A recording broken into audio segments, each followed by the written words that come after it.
আসসালামু আলাইকুম, কেমন আছেন সবাই? আশা করছি সবাই ভালো আছেন। তো আমি গ্রামের বাড়িতে কিছু গাছ লাগিয়েছিলাম যেগুলোতে এবার ফল এসেছে। ভাবলাম আপনাদের সাথে শেয়ার করি। এটা হচ্ছে আম গাছ, যেটা আমি ২ বছর আগে লাগিয়েছি। গতবারও ফল এসেছিল, ৪-৫টার মতো আম ধরেছিল। এবার আরও বেশি এসেছে আলহামদুলিল্লাহ, মাশাআল্লাহ অনেকগুলো আম ধরেছে। এটা হচ্ছে আম্রপালি। জানি না শেষ পর্যন্ত কতগুলো টিকবে।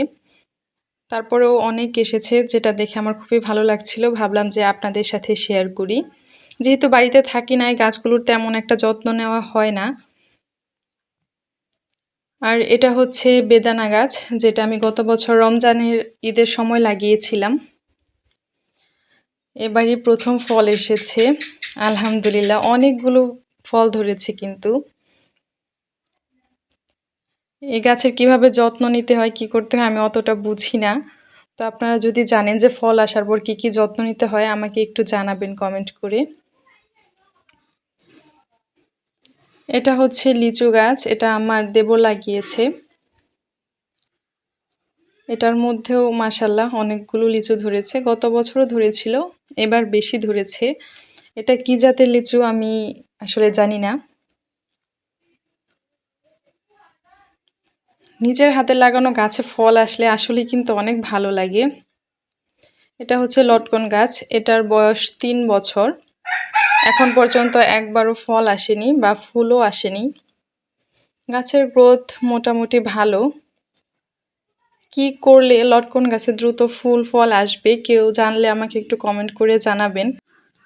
শুধু যে ফলের গাছ লাগিয়েছি তা কিন্তু না, ফুলের গাছও লাগিয়েছি। এটা হচ্ছে আমার নিজের হাতে লাগানো বাগান বিলাস গাছ। এই গাছটায় শীতকালে একদম লাল রঙের ফুল হয়, আর এখন বর্ষাকাল, এখন হচ্ছে এই ফুলটা একদম গাঢ় গোলাপি। এটা হচ্ছে ছাদের ড্রাগন গাছ, এটা আমি ডাল থেকে করেছিলাম চারা।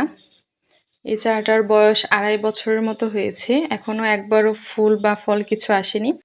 তবে গাছের গ্রোথ মাশাআল্লাহ অনেক ভালো, অনেকগুলো ডাল ছেড়েছে। কিন্তু আশা করছি খুব তাড়াতাড়ি ফুল ফল চলে আসবে। এছাড়া আপনাদেরকে আরও একটা গাছ দেখাবো। এটা হচ্ছে আমাদের বাসায় একটা আম গাছ।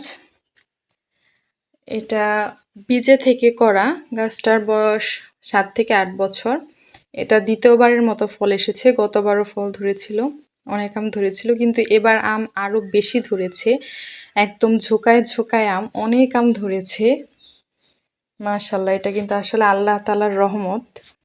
আমগুলো খুব দ্রুত বড় হয়ে যায়, অনেক আগেই পাকে। এটা কিন্তু দেশি জাতের আম। তো আজকের ভিডিও এ পর্যন্তই। আমার ভিডিও ভালো লাগলে আমার চ্যানেলটা সাবস্ক্রাইব করতে একদমই ভুলবেন না। আর যারা সাবস্ক্রাইব করেছেন তাদেরকে অসংখ্য ধন্যবাদ। আজকে এখানেই বিদায় নিচ্ছি। আশা করছি আবারও খুব দ্রুত কোনো একটা নতুন বিষয়ে ভিডিও নিয়ে আসব।